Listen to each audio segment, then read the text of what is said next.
മൊയ്തീൻ്റെ പെണ്ണ് എന്ന ഞാൻ രചനയെ സംവിധാനം നിർവഹിക്കുന്ന ഡോക്യുമെന്ററി എടുക്കാനായിട്ട് ഞാൻ മുക്കത്ത് വന്ന എൻ്റെ പൊന്നോ എൻ്റെ എന്താ മാഷിന്റെ പേരെന്ന് പറഞ്ഞേ ഷൈജു മാമ്പറ്റ അദ്ദേഹം വഴിയിൽ നിന്ന് ഞങ്ങളെ വിളിച്ചോണ്ട് വന്ന് എന്താ പറയാ പ്രിയ മാഡത്തിന് ഞാൻ ഫുഡ് തരാമെന്നൊക്കെ പറഞ്ഞിട്ട് കൊണ്ടുവന്നാണ് പുള്ളിക്കാരൻ്റെ മകളുടെ കൊച്ചിൻ്റെ അല്ലേ കുഞ്ഞ് അവിടെ നിൽക്കി പോകാതെ ഓടാതെ ഷൈജു മാമ്പറ്റ ഒരു പാട്ട് രണ്ടുപേരും പാടി വെച്ച്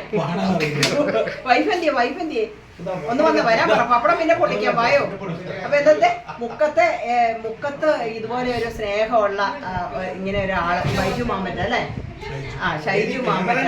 അപ്പൊ എന്താ പറയാ ഒരുപാട് സന്തോഷമുണ്ട് ഒരു കലാകാരി എന്ന നിലയിൽ മുക്കത്ത് കാഞ്ചനമാല അമ്മയുടെ നാട്ടിൽ വന്നിട്ട് മാഷിന്റെ വീട്ടിൽ നിന്ന് മാഷിന്റെ മകളുടെ കുഞ്ഞുവാവയുടെ നൂലുകെട്ടിന് ആ ചടങ്ങിന് വിളിക്കുക അതായത് നേരിട്ട് വഴി കണ്ട് വിളിച്ചോണ്ട് വന്ന സദ്യ പക്ഷെ സന്തോഷം. മുക്കം എന്ന് പറഞ്ഞത് മതസൗഹാർദ്ദ ഗ്രാമമാണ്. പറഞ്ഞു ജാതി മതഭേദമന്യ ആര് വന്നാലും വിശക്കുന്ന ഒരു ഇല എണ്ണം മുക്കത്ത് ഗ്രാമം എവിടെ ഞാനല്ല ആരും ഇനിയിപ്പോ വഴി കണ്ടാലും വിളിച്ചു കൊടുക്കും. അതാണ് നമ്മുടെ മുക്കത്തിന്റെ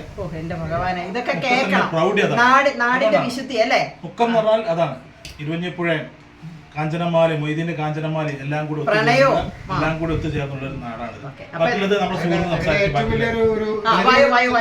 സംസാരിക്കും ബാക്കിയുള്ള കാര്യം. ചെറിയൊരു ഏറ്റവും ഉദാഹരണമായിട്ട് പറയാം, എസ് കെ പൊറ്റക്കാടിന്റെ നാടൻ പ്രേമത്തിന്റെ നാട് കൂടിയാണ് മുക്കം. എസ് കെ പൊറ്റക്കാടൻ എന്ന ലോക സാഹിത്യകാരൻ നാടൻ പ്രേമം എഴുതിയത് മുക്കത്തിന്റെ മണ്ണിൽ ജയിച്ചുകൊണ്ടാണ്. മാഷിന്റെ പേരും കൂടെ എന്ന് പറഞ്ഞേ. എന്റെ ഒരു ജോബി.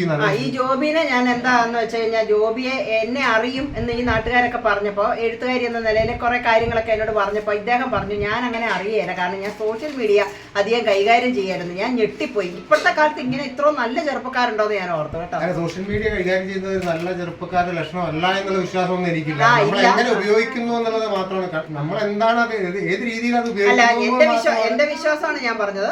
ഒരു എന്താ പറയാ ഒരു ചെറുപ്പക്കാരനാണ് നിങ്ങളെ പോലെ ഉള്ള ഒരു ചെറുപ്പക്കാരൻ സോഷ്യൽ മീഡിയ കൈകാര്യം ചെയ്യുന്നില്ല എന്ന് പറയുമ്പോൾ ഇന്നത്തെ കാലത്ത്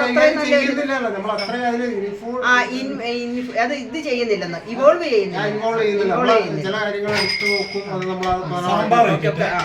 കുറച്ച് മതിയേ. അപ്പൊ നല്ല ഭക്ഷണം ബസ്മതി അരിന്റെ ചോറല്ല, ഞങ്ങൾ സാധാരണക്കാർ റേഷനരിന്റെ ചോറാണ്. ഓക്കെ എന്റെ അമ്മോ ഇതെല്ലാം കൂടെ കൂട്ടി ഞാൻ എന്നാ ചെയ്യും. എസ് കെ പൊറ്റക്കാടിന്റെ നാടൻ പ്രേമത്തിന്റെ നാടായ മുക്കത്തിന്റെ ഇരുവഴിഞ്ഞിപ്പുഴയിൽ കുളിച്ചാൽ ആർക്കും ഉണ്ടാവുക പ്രേമത്തിന്റെ സുഖം. ഓക്കെ ശരി.